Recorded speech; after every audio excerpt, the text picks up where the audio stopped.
How to send messages without sound on Telegram.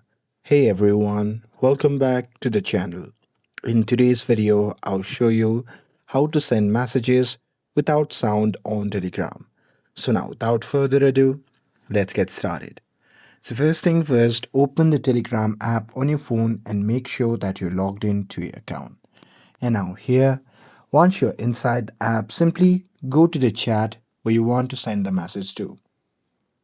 And now here, once you're inside the chat, simply type something like your message on the text box. And here, once you're done typing the message, then simply long press on the send button. And once you do that, a pop-up menu will appear. In that menu, simply select the option labeled as send without sound. So simply tap on it.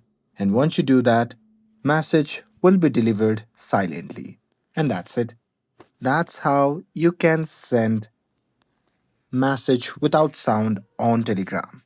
With this, if you found this video helpful, then don't forget to like, share, and subscribe to get updated for more videos.